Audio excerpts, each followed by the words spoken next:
बताऊंगा मैं आपको कि अगर हमें किसी भी सब्जेक्ट में 100/100 मार्क्स लेने हैं तो हम कैसे लेके आएंगे। माय डियर स्टूडेंट्स, आज मैं आपको एक कहानी सुनाता हूँ। तो कहानी क्या है? कहानी है एक बंदर की, एक कुत्ते की और एक शेर की। तो बंदर और कुत्ता जो है आपस में बातें करते हैं कि अगर शेर से बचना है तो हम क्या करें।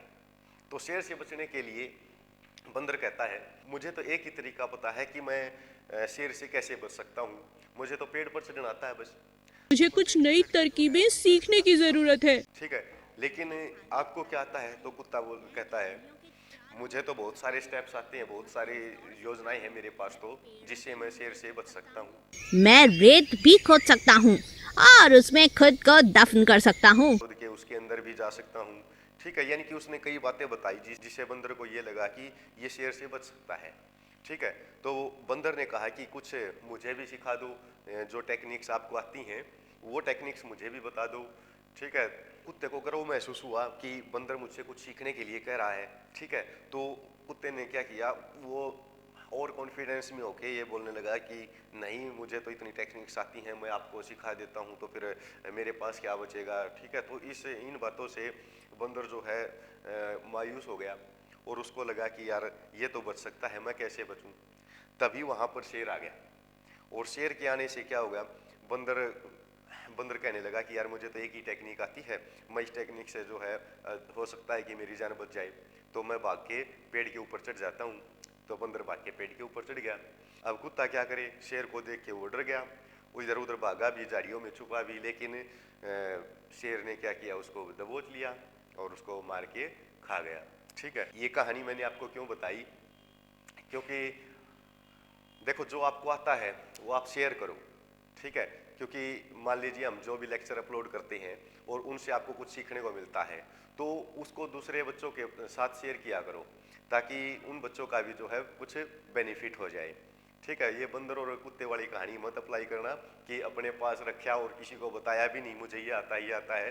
हो सकता है कि आपकी जान भी बच जाए और दूसरों की भी, यानी कि उनका भी एग्जाम अच्छे से हो जाए और आपका भी एग्जाम अच्छे से हो जाए। अगर आप लेक्चर को शेयर करोगे, यानी कि जो भी नॉलेज आपके पास है वो नॉलेज जो है एक दूसरे के साथ शेयर किया करो, औरों को भी जो है इसका बेनिफिट मिल जाए। ठीक है, तो कहानी यही थी।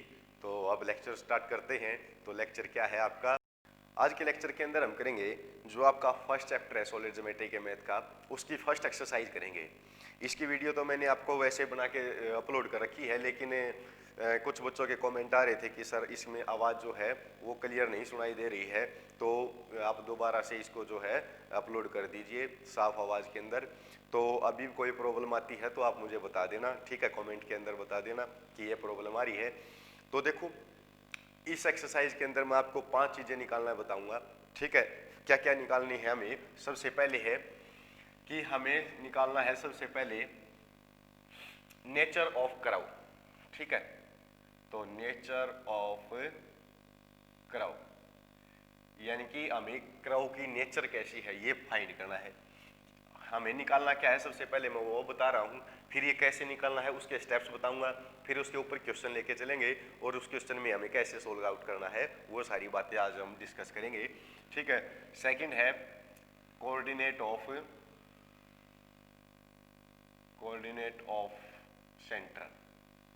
सेंटर के हमें कोऑर्डिनेट फाइंड करनी है। ठीक है, सेकंड चीज ये है। अगर इनमें से एग्जाम के अंदर कोई भी पूछ लेता है तो हमें कैसे फाइंड करनी है ये मैं आपको बताऊंगा, क्वेश्चन लेके चलूंगा। पहले तो उसके स्टेप्स बताऊंगा, उसके बाद जो है क्वेश्चन लेके चलेंगे। तो थर्ड है हमारे पास सेंटर आने के बाद इक्वेशन ऑफ करव। जो हमारे पास करव बना है, जो उसकी नेचर कैसी थी, हाइपरबोला था, पैराबोला था, तो उसकी इक्वेशन भी फाइंड करनी है। ठीक है, फोर्थ है हमारे पास एसिम्पटोट्स निकालने। ठीक है, और फिफ्थ है हमारे पास कंजुगेट निकालना। तो ये सारी चीजें हम एक क्वेश्चन लेके चलेंगे। ये सारी चीजें हम कैसे निकालेंगे? Nature of curve, coordinate of centre, equation of curve, asymptotes, conjugate, ये सारी बातें हम कैसे फाइंड करेंगे आज हम यही डिस्कस करेंगे। पहले तो मैं इनके स्टेप्स बता देता हूँ आपको, उसके बाद एक क्वेश्चन लेके चलेंगे, उस क्वेश्चन के अंदर ये सारी बातें जो है कैसे फाइंड करनी है वो लेके चलेंगे। तो देखो, सबसे पहले हमारे स्टेप्स होंगे, क्या क्या स्टेप्स हैं। सबसे पहले हमारे पास एक इक्वेशन मिलेगी, ठीक है। एग्जाम के अंदर या जो आपके मैथ के अंदर जो एक्सरसाइज है उसके अंदर एक इक्वेशन मिलेगी आपको, और वो इक्वेशन आपको कैसी मिलेगी, ax² plus 2hxy plus by² plus 2gx plus 2fy plus c is equal to 0, ठीक है। इस फॉर्म के अंदर हमारे पास एक क्वेश्चन मिलेगा, एक इक्वेशन मिलेगी। उस इक्वेशन को हमें इसके साथ कंपेयर करना है। इसके साथ कंपेयर करने के बाद हमें a की वैल्यू फाइंड करनी है, h की वैल्यू फाइंड करनी है, b की वैल्यू फाइंड करनी है, g की वैल्यू फाइंड करनी है, f की वैल्यू फाइंड करनी है और c की वैल्यू फाइंड करनी है। यानी कि जो भी इक्वेशन हो सबसे पहले हमें इसके साथ कंपेयर करके ये वैल्यू फाइंड आउट करनी है। इनकी जरूरत क्यों होगी, तो हमें एक डेल की वैल्यू निकालनी होगी, ठीक है। डेल की वैल्यू निकालनी होगी। क्यों निकालनी है डेल की वैल्यू भी वो भी बताऊंगा। पहले हम डेल की वैल्यू कैसे निकालेंगे तो वो बता देता हूँ। ABC plus 2FGH minus AF² minus BG² minus CH², ठीक है। तो डेल की वैल्यू हम इस आइडेंटिटी से निकाल लेंगे। फिर हमें क्या करना है, जब हमारे पास डेल की वैल्यू आ जाए तो हमें ये पता लगाना है कि डेल की वैल्यू जो है वो 0 के इक्वल आई है या 0 के इक्वल आई है या फिर 0 के इक्वल नहीं है। ये दो बातें हमें फाइंड करनी है, ठीक है। डेल की वैल्यू हम निकालेंगे तो हमें ये पता चल जाएगा कि 0 के इक्वल आ रही है या 0 के इक्वल नहीं आ रही। तो जब हमारे पास 0 के इक्वल आती है तो हम क्या क्या लेके चलेंगे, तो हमें AB माइनस h² की वैल्यू निकालनी है। AB माइनस h² की वैल्यू निकालनी है। अगर ये 0 के इक्वल आ जाता है, देखो नेचर निकालने के लिए हमें नेचर ऑफ कराओ, तो हमें कराओ की नेचर निकालने के लिए डेल की वैल्यू निकालनी होगी। अगर 0 के इक्वल आती है या नॉट इक्वल टू 0 आती है तो क्या क्या होंगे हमारे पास। अगर AB माइनस h² आ जाता है तो पैरेलल लाइन होगी, ठीक है। यानी कि अगर 0 के इक्वल आ जाता है तो हमारे पास लाइन आएंगी, यानी कि कर्व नहीं बनेगा, लाइन आएंगी। तो लाइन कैसी आएंगी, अगर ये 0 के इक्वल है तो इसका मतलब पैरेलल लाइन है। अगर ये 0 के इक्वल नहीं है, not equal to 0, AB minus h², तो हमारे पास इंटरसेक्टिंग लाइन आएंगी, इंटरसेक्टिंग लाइन, ठीक है। और A प्लस B अगर 0 के इक्वल आ जाता है तो हम इसको परपेंडिकुलर लाइन बोलते हैं, ठीक है।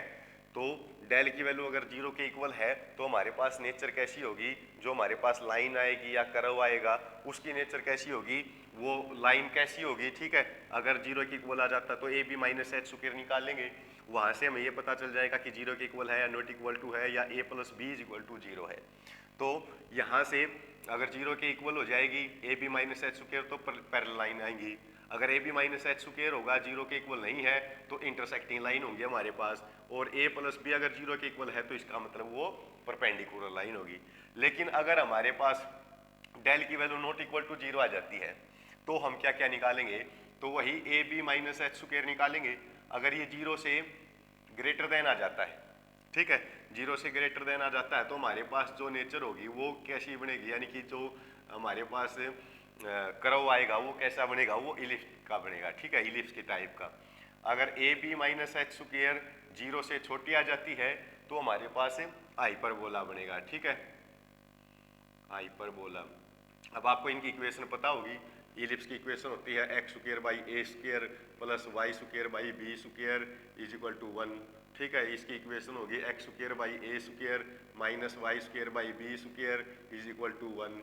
और अगर AB माइनस h² ये 0 से छोटा आ जाता है और A प्लस B की वैल्यू 0 आ जाती है, ठीक है, 0 से छोटा आ जाता है और A प्लस B की वैल्यू 0 आ जाती है तो हमारे पास जो है रेक्टेंगुलर हाइपरबोला बनेगा, रेक्टेंगुलर हाइपरबोला, ठीक है। और अगर AB माइनस h² ये 0 के इक्वल आ जाता है तो इसको हम जो करा होगा वो पैराबोला बनेगा, ठीक है, पैराबोला। और अगर A is equal to B है और H की वैल्यू हमारे पास 0 है, हमने ये वैल्यू निकाल रखी है, ठीक है, तो अगर a इक्वल टू बी है और h की वैल्यू आपके पास 0 है तो फिर हमारे पास सर्कल बनेगा। ठीक है, यानी कि जो हमारे पास कर्व आ रहा है वो किस टाइप का आ रहा है, तो डेल की वैल्यू से ही पता चलेगा हमें। अगर 0 के इक्वल है तो लाइन आएगी, अगर डेल की वैल्यू 0 के इक्वल नहीं है तो कर्व आएगा। कर्व कैसा आएगा उसके लिए हमें A B minus H square निकाल के देखना होगा। ठीक है, क्लियर है। तो नेक्स्ट स्टेप आपका, जब हमें ये पता चल जाए कि कैसी नेचर है उसकी, कर्व कैसा है, तो उसके बाद हमारे पास स्टेप्स होंगे कि हमें वैल्यू कोऑर्डिनेट फाइंड करने हैं। तो कोऑर्डिनेट फाइंड करने के लिए हमें क्या करना होगा, डेरिवेटिव करेंगे पार्शियली डेरिवेटिव फंक्शन का, यानी कि जो हमारे पास इक्वेशन दे रखी है उसका पार्शियली डेरिवेटिव करेंगे, एक बार तो एक्स के रिस्पेक्ट में और एक बार उसका वाई के रिस्पेक्ट में। अगर यहाँ से इनको फिर 0 के इक्वल पुट करेंगे, यहाँ से हमें दो इक्वेशन मिलेंगी। ठीक है, पार्शियली डेरिवेटिव एक बार एक्स के रिस्पेक्ट में एक बार वाई के रिस्पेक्ट में। यहाँ से हमारे पास दो इक्वेशन आ जाएंगी। उन दोनों इक्वेशंस के आने के बाद फिर हमें सोल्व करके दिखानी है वो दोनों इक्वेशन, और यहाँ से हमें x और y की वैल्यू मिलेगी। ठीक है, यानी कि कोऑर्डिनेट ऑफ सेंटर, हमारे सेंटर के कोऑर्डिनेट मिल जाएंगे x1 और y1।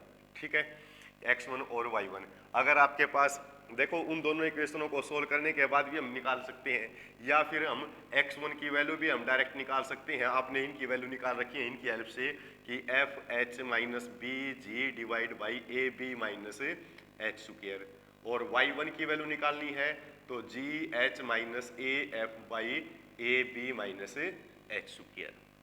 ठीक है, कोई भी मेथड अप्लाई कर सकते हो आप, दोनों इक्वेशन सोल्व कर सकते हो तो हमारे पास x1 y1 की वैल्यू आ जाएगी। अदरवाइज आप इसके अंदर ये आइडेंटिटी याद रखोगे तो इससे भी हम जो है कोऑर्डिनेट ऑफ सेंटर निकाल सकते हैं, यानी कि x1 और y1 की वैल्यू हमारे पास आ जाएंगी। तो इसके बाद आती है हमारे पास इक्वेशन निकालनी, इक्वेशन ऑफ कोनिक।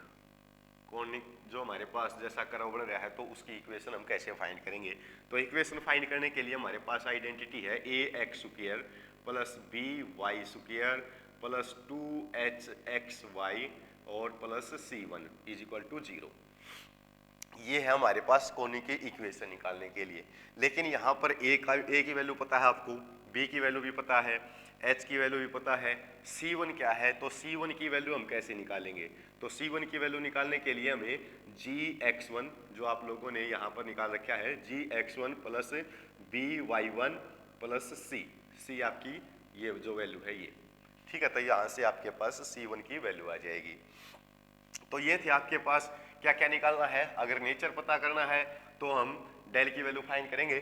डेल की वैल्यू कैसी आ रही है, अगर डेल की वैल्यू इक्वल टू 0 है तो हमारे पास लाइन आएंगी। कैसी लाइन आएंगी, उसके लिए A B minus H square आपको निकाल के देखना होगा। अब है डेल की वैल्यू अगर नॉट इक्वल टू 0 है तो फिर वही A B minus H square निकाल के देखेंगे। अब वो कैसा आ रहा है, अगर इनमें से कोई बात आ रही है तो हमारे पास कैसा जो है उसका कर्व होगा, तो ये हमें फाइंड कर लेना है। उसके बाद हम कोऑर्डिनेट ऑफ सेंटर फाइंड करने के लिए, सेंटर फाइंड करना है तो हमें क्या करना होगा, जो आपके पास फंक्शन दे रखा है उसका partially derivative with respect to x और partially derivative with respect to y हमें निकालना होगा। यहाँ से दो इक्वेशन आएंगी, उन दोनों इक्वेशन को अगर हम सोल्व कर लेंगे तो हमारे पास सेंटर आ जाएंगे। या फिर आप सेंटर निकालने के लिए x1 और y1 की जगह पर ये आइडेंटिटी भी पुट कर सकते हो। ठीक है, फिर हमें कोनिक की इक्वेशन निकालनी होती है। तो इक्वेशन हम कैसे निकालेंगे, इक्वेशन ऑफ कोनिक। तो यहाँ पर कर्व की भी बोल सकते हो कि हमारे पास जो कर्व आया है, जैसे हाइपरबोला आया है तो हाइपरबोला की जो इक्वेशन आएगी वो कैसी आएगी। ठीक है, तो इक्वेशन ऑफ कोनिक निकालने के लिए हमारे पास ये आइडेंटिटी है, और इसमें c1 की वैल्यू निकालनी है। तो c1 की वैल्यू हम कैसे निकालेंगे, जो आपने सेंटर निकाल रखे हैं उससे c1 की वैल्यू आ जाएगी आपके पास। ठीक है, फिर इसके बाद बात आती है, अगर हमें एसिम्पटोट्स निकालने हैं, एसिम्पटोट्स निकालने हैं तो एसिम्पटोट्स की इक्वेशन निकालने के लिए हमें क्या करना होगा, जो आपके पास इक्वेशन आई है a x square plus 2hxy plus b y square plus 2gx plus 2fy plus c। अब इसमें से माइनस कर देंगे हम डेल, डेल की वैल्यू आप लोगों ने जो निकाल रखी है, ठीक है, divide by A B minus H square. तो ये भी निकाल रखी है, आप ये भी निकाल के देखोगे तो यहाँ से हमें किसकी, एसिम्पटोट्स की इक्वेशन मिल जाएगी। उसके बाद बात आती है हमारी कंजुगेट की।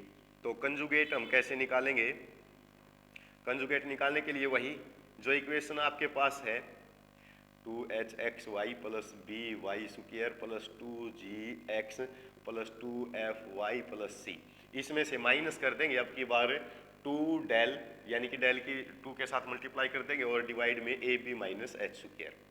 तो ये हमारे पास कंजुगेट की इक्वेशन आ जाएगी।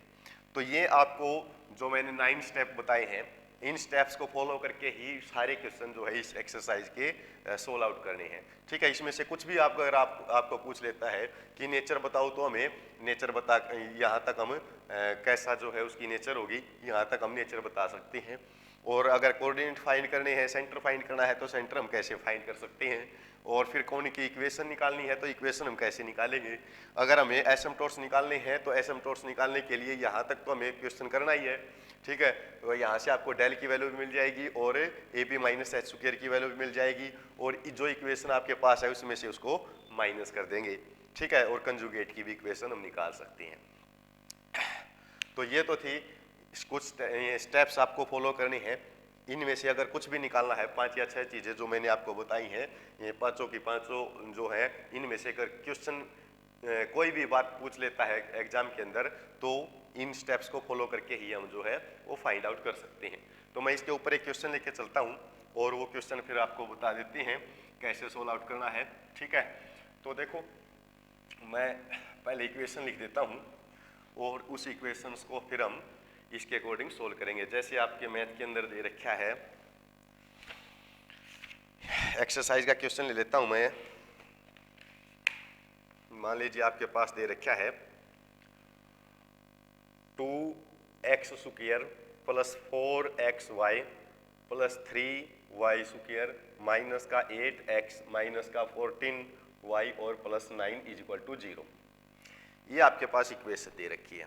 ठीक है, अब हमें नेचर ऑफ कर्व भी फाइंड करना है, सेंटर भी फाइंड करना है, इक्वेशन भी फाइंड करनी है, और फिर हम इसमें से एसिम्पटोट्स और कंजुगेट भी फाइंड कर लेंगे। ठीक है, बाकी बोल तो रखा नहीं इसके अंदर, लेकिन हम कैसे फाइंड करेंगे वो हम देख लेते हैं इसके अंदर। तो देखो सबसे पहले क्या करना है हमें, ये इक्वेशन जो है इसके साथ कंपेयर करनी है। ठीक है, तो मैं इसको लिख लेता हूँ ax square plus 2hxy plus by square plus 2gx plus 2fy plus c is equal to 0। अब देखो a की वैल्यू अगर इसके साथ कंपेयर करेंगे तो a की वैल्यू आपके पास 2 आ जाएगी। h की वैल्यू तो इसको हम इस फॉर्म के अंदर चेंज करेंगे। सबसे पहले तो मैं इसको इसके अंदर चेंज कर लेता हूँ। ठीक है, तो ये इक्वेशन है 2x स्क्वायर, तो एज इज a की वैल्यू हो जाएगी आपके पास, प्लस इसको भी हम इसके अंदर चेंज करेंगे तो मैं इसको कैसे लिख सकता हूँ 2 इंटू 2 xy, 4xy था तो इसको हम ऐसे लिख लेंगे, तो h की वैल्यू आपके पास 2 आ जाएगी। यहाँ से प्लस b की वैल्यू आपके पास 3y स्क्वायर, तो ये b की वैल्यू हो जाएगी। तो इसको भी इस फॉर्म के अंदर लिखना है हमें, तो कैसे लिखेंगे, देखो यहाँ पर माइनस है यहाँ पर प्लस है, तो हमें प्लस का साइन लेके आना है क्योंकि इसके अंदर चेंज करना है। तो 2 तो हमारे पास है, चीज में माइनस का 4 लिख देता हूँ क्योंकि माइनस का 8 हो जाएगा, तो 8x आ जाएगा। इसको भी हमें इसके अकॉर्डिंग लिखेंगे, तो मैं इसको लिख सकता हूँ प्लस का 2 इंटू माइनस का 7y, ठीक है, और प्लस का 9 आपके पास है इज इक्वल टू 0। अब यहाँ से a की वैल्यू आपके पास है 2, h की वैल्यू भी आपके पास है 2, और यहाँ पे b की वैल्यू है 3, और g की वैल्यू आपके पास है माइनस का 4, और f की वैल्यू आपके पास है माइनस का 7, और c की वैल्यू आपके पास है 9। ठीक है, सारी वैल्यू आप लोगों ने निकाल ली है। अब हमें करना क्या है, अब हमें डेल की वैल्यू फाइंड करनी है। तो डेल की वैल्यू फाइंड करने के लिए हमें क्या करना होगा, इस आइडेंटिटी का यूज करेंगे। यहाँ से हमें डेल की वैल्यू पता चल जाएगी 0 के इक्वल आ रही है या नहीं आ रही, फिर हम नेचर फाइंड कर लेंगे। तो देखो डेल की value A B C, identity लिख देता हूँ मैं, A B C plus 2fg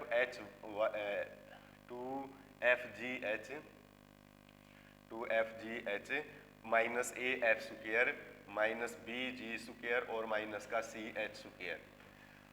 तो a की वैल्यू आपके पास है 2, b की वैल्यू आपके पास है 3, c की वैल्यू आपके पास है माइनस 9, ठीक है, और प्लस 2 एज इज f की वैल्यू आपके पास आई है माइनस का 7, और g की वैल्यू आपके पास आई है माइनस का 4, h की वैल्यू आपके पास आई है 2, माइनस a की वैल्यू है 2, f का स्क्वायर, अगर हम f का स्क्वायर करेंगे तो 49 आ जाएगा, माइनस b की वैल्यू आपके पास 3 आई है, और g का स्क्वायर करेंगे तो ये 16 आ जाएगा। ठीक है, मैं स्क्वायर करके लिख देता हूँ, माइनस c की वैल्यू 9 और h का स्क्वायर करेंगे तो 4 आ जाएगा।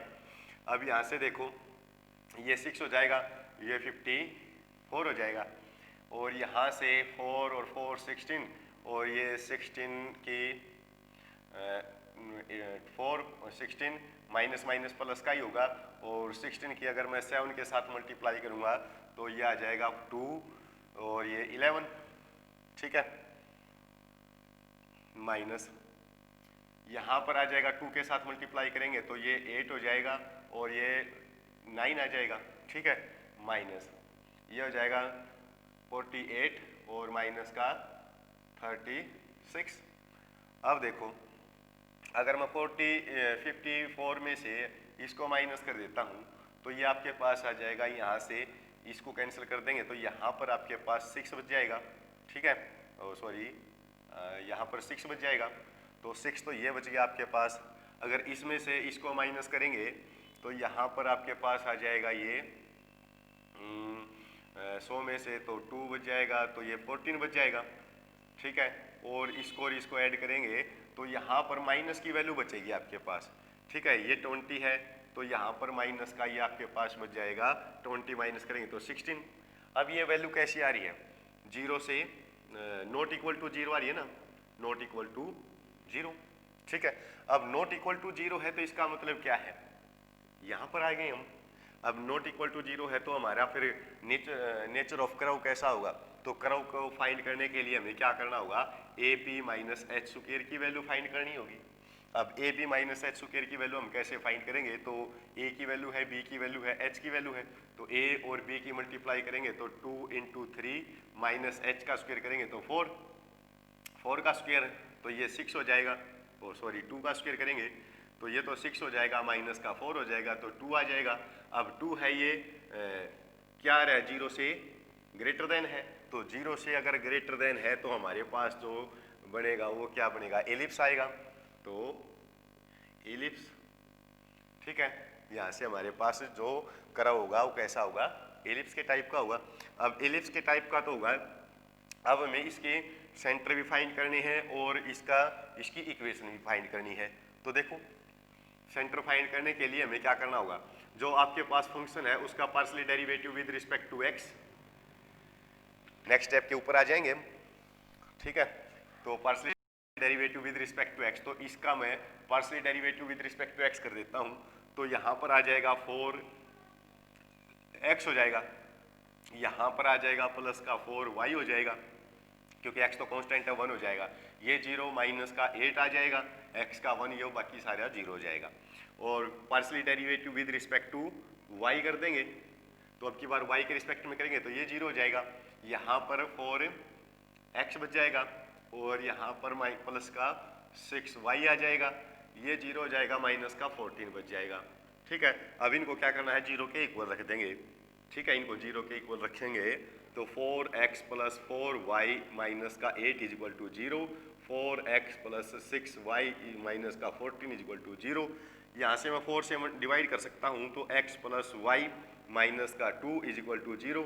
यहाँ से हम 2 से डिवाइड कर सकते हैं तो 2x प्लस ये हो जाएगा 3y माइनस का 7 इज इक्वल टू 0। अब आपके पास दो इक्वेशन है, दोनों इक्वेशंस को सोल्व कर लेंगे तो हमारे पास क्या आ जाएंगे, कोऑर्डिनेट यानी कि सेंटर आ जाएगा आपके पास। ठीक है, तो मैं क्या करूँगा, दोनों को सोल्व करने के लिए इसकी 2 से मल्टीप्लाई कर देते हैं हम। ठीक है, तो इसकी 2 से मल्टीप्लाई करेंगे तो ये आ जाएगा 2x प्लस 2y माइनस का 4 इज इक्वल टू 0, इसको एज इट इज तो 2x प्लस 3y माइनस का 7 is equal to 0, minus minus और ये प्लस हो जाएगा, ये कैंसिल हो जाएगा, तो यहाँ पर माइनस का y और यहाँ पर आ जाएगा प्लस का 3 इज इक्वल टू 0, तो y की वैल्यू क्या आ जाएगी, 3 आ जाएगी आपकी। अब y की वैल्यू 3 है तो इसके अंदर पुट कर देंगे तो 2x प्लस 9 माइनस का 7 इज इक्वल टू 0, तो 2x और ये 2 बच जाएगा उस साइड जाके माइनस का 2, तो x की वैल्यू माइनस का 1 आ जाएगी। ठीक है, क्लियर है। तो x और y की वैल्यू आपके पास ये आ गई, यानी कि x1 और y1 की वैल्यू आपके पास आ चुकी है, सेंटर आपके पास आ चुका है। या फिर आप दूसरे मेथड से भी निकाल सकते हो। x1 की वैल्यू निकालने के लिए हमें क्या करना होता है, x1 की वैल्यू देखो, मैं इसको साफ कर देता हूँ। ये तो प्रोसेस थी हमारी कि अगर हमें सेंटर फाइंड करना है तो पार्शियल डेरिवेटिव x के रिस्पेक्ट में y के रिस्पेक्ट में करके दो इक्वेशन आ जाएंगे, उनको सोल्व करके x1 और y1 की वैल्यू फाइंड कर लेंगे। या फिर हमें अगर सेंटर फाइंड करना है तो मैंने आपको आइडेंटिटी बता रखी है, तो उस आइडेंटिटी का यूज भी कर सकते हैं हम। जैसे x1 की वैल्यू फाइंड करनी है तो x1 की वैल्यू फाइंड करने के लिए हमारे पास आइडेंटिटी है FH minus BG divide by AB minus H square. तो मैं इसके अंदर वैल्यू पुट कर देता हूँ। तो F की वैल्यू आपके पास आई है माइनस का 7 और H की वैल्यू आपके पास आई है 2, माइनस B की वैल्यू 3 है और G की वैल्यू माइनस का 4 है, divide by AB minus H square अभी आप लोगों ने निकाल रखा है तो 2 आया था, तो 2 रख देंगे। तो ये आ जाएगा हमारे पास माइनस का 14 और ये माइनस माइनस प्लस का 12 आ जाएगा, डिवाइड बाई 2। तो यहाँ पर 2 आ जाएगा माइनस का, और माइनस का 2 से हम 2 को कैंसिल करेंगे तो माइनस का 1 बच जाएगा, यानी कि आपके पास x1 की वैल्यू क्या आई है, -1। ठीक है, ऐसे ही y1 की वैल्यू फाइंड करने के लिए भी हमारे पास आइडेंटिटी है GH minus AF divide by AB minus H square. अब G की वैल्यू क्या है, G की वैल्यू है माइनस का 4, H की वैल्यू है 2, माइनस A की वैल्यू आपके पास 2 है और F की वैल्यू आपके पास माइनस का 7 है, और डिवाइड बाई इसकी वैल्यू आप लोगों ने निकाल रखी है, 2 आई है हमारी। अब देखो इसको सोल्व करेंगे तो माइनस का 8 और ये माइनस माइनस प्लस का 14 हो जाएगा, डिवाइड बाई 2। तो ये आ जाएगा कितना, 6 बाई अगर 2 करेंगे तो 3 आ जाएगा आपके पास। तो y1 की वैल्यू भी आप लोगों ने निकाल रखी है, यानी कि सेंटर निकालने के लिए हमें क्या करना है, कोई भी मेथड अप्लाई कर सकते हैं, या तो दोनों इक्वेशन को सोल्व करके हम सेंटर निकाल सकते हैं, या फिर इसके अंदर पुट करके सेंटर निकाल सकते हैं। ठीक है, अब देखो मैं इसको तो इरेज कर देता हूँ। यहाँ तक क्लियर है, मैंने क्या बताया है आपको, सेंटर की वैल्यू x1 -1 और 3 आई है, तो मैं इनको लिख लेता हूँ अलग से, -1 और 3, और हमारे पास जो करवाया है वो हमारे पास क्या आया है, इलिप्स आया है। ठीक है, तो देखो सेंटर तो आपके पास आए हैं -1 और 3, और इलिप्स की हमें इक्वेशन फाइंड करनी है। तो इलिप्स की इक्वेशन फाइंड करने के लिए तो देखो इक्वेशन ऑफ कॉनिक, हमें इक्वेशन ऑफ कॉनिक निकालनी है, तो हम कैसे निकालेंगे, तो इक्वेशन ऑफ कॉनिक निकालने के लिए हमारे पास ये आइडेंटिटी है। उससे पहले हमें क्या करना होगा, C1 की वैल्यू फाइंड करनी होगी।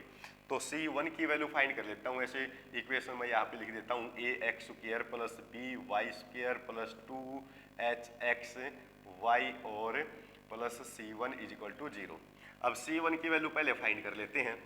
तो C1 की वैल्यू फाइंड करने के लिए भी हमारे पास आइडेंटिटी है 2x1 plus gx1 plus fy1 और प्लस c, यहाँ पर f आएगा भाई। ठीक है, तो fy1।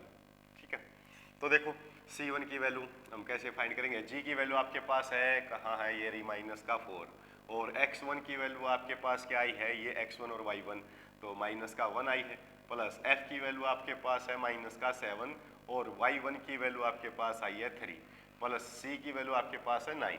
तो इसको सोल्व करेंगे तो ये 4 हो जाएगा, माइनस का ये 21 हो जाएगा और प्लस का 9 हो जाएगा। तो ये हो जाएगा अगर 13, तो 13 माइनस का 21, तो माइनस का हमारे पास आ जाएगा कितना, 8। ठीक है, तो माइनस का 8 हमारे पास C1 की वैल्यू आ चुकी है। अब इसके अंदर पुट कर देंगे तो हमारे पास इक्वेशन आ जाएगी।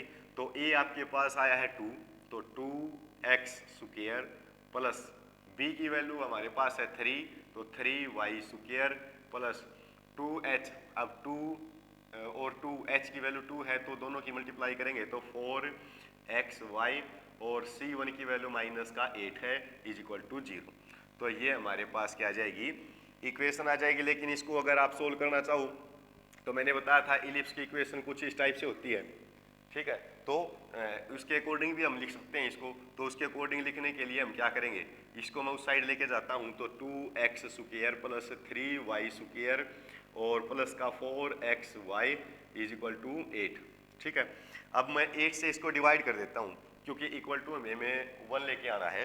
तो 8 से डिवाइड करेंगे तो इसको भी 8 से डिवाइड कर देंगे, इसको भी 8 से डिवाइड, इसको भी 8 से और इसको भी 8 से, यहाँ पर 1 आ जाएगा और 2 से कैंसिल हो जाएगा। तो x² प्लस 3 को हम इसके नीचे लेके आ सकते हैं, तो y²/8/3 और प्लस ये आ जाएगा आपके पास 2, तो xy/2 इज इक्वल टू 1।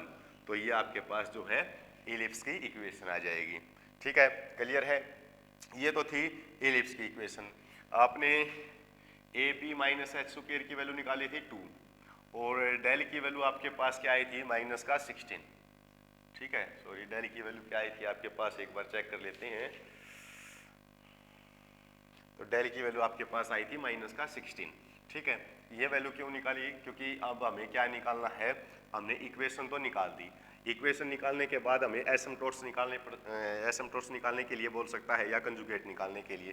तो एसिम्पटोट्स निकालने के लिए हमें क्या करना होगा, तो मैं आपको बता देता हूँ। एसिम्पटोट्स के लिए हमें क्या करना है, तो एसिम्पटोट्स, तो देखो जो इक्वेशन होगी हमारे पास, इस इक्वेशन के अंदर माइनस कर देंगे del by AB minus h²। ठीक है, यानी कि जो आपके पास इक्वेशन है उस इक्वेशन में से बस इसको माइनस करना है। तो हमें सबसे पहले इसकी वैल्यू फाइंड करनी होगी।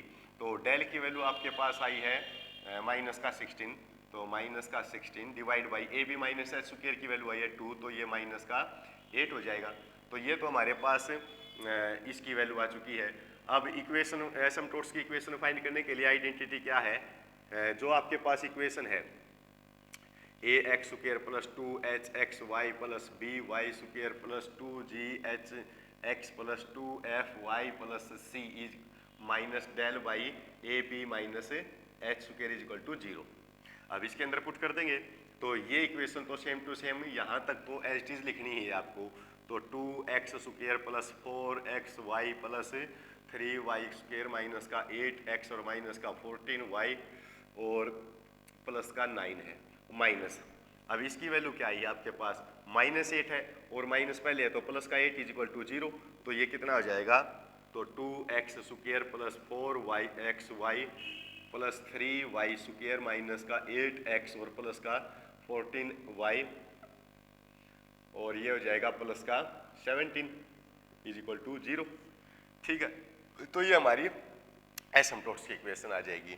अगर हमें कंजुगेट की इक्वेशन निकालनी है, तो कंजुगेट की इक्वेशन निकालने के लिए हमारे पास क्या आइडेंटिटी है,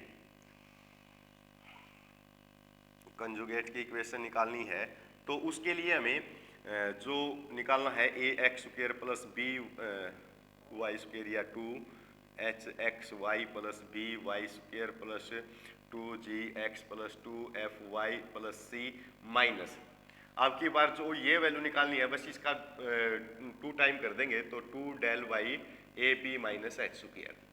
अब इसका 2 टाइम करेंगे तो हमारे पास क्या आ जाएगा, 2 इंटू माइनस का 8, तो माइनस का 16 आ जाएगा। अब माइनस के 16 यहाँ पर पुट कर देंगे तो आपके पास इक्वेशन तो एज इट इज लिखनी है, तो इक्वेशन तो मैं एज इट इज लिख देता हूँ। 2x² plus 4xy plus 3y² minus का 8x माइनस का 14y और प्लस का 9।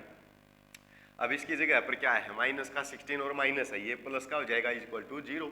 तो ये क्या आ जाएगा आपके पास, इसको 2x² plus 4xy plus 3y² minus 8x minus का 14y प्लस, और ये आ जाएगा आपके पास 25 इज इक्वल टू 0। तो ये आपके पास कंजुगेट की इक्वेशन आ जाएगी। ठीक है, पता चल गया। कोई भी क्वेश्चन दे रखा हो इसके अंदर, अगर आपके पास इन 5 बातों में से कोई भी निकालनी हो, सबसे पहले नेचर ऑफ क्राउन, अगर हमें नेचर ऑफ क्राउन निकालना है, या फिर हमें कोऑर्डिनेट ऑफ सेंटर निकालनी है, या फिर हमें इक्वेशन ऑफ कोनिक निकालना है, या फिर हमें एसिम्पटोट्स निकालनी है, या फिर कंजुगेट की इक्वेशन निकालनी है, तो इनकी इक्वेशन निकालने के लिए इन स्टेप्स को फॉलो करना होगा आपको, और इन स्टेप्स के अकॉर्डिंग ही हम जो है पूरी एक्सरसाइज को सोल्व कर सकते हैं। ठीक है, क्लियर है। तो ये तो थी आपकी फर्स्ट एक्सरसाइज, मैंने आपको रिपीट करवा दी है, ठीक है, क्योंकि पहले 20 का लेक्चर जो है आपके पास आ चुका है, लेकिन अब जो है आपको आवाज़ जो है क्लियर सुनाई दे रही होगी, ठीक है। तो इसका और जितने भी लेक्चर हम अपलोड करते हैं उनको शेयर कर दिया करो, ताकि और बच्चों तक भी वो पहुंच सके और उनको भी उनका बेनिफिट मिल सके, ठीक है। Thank you.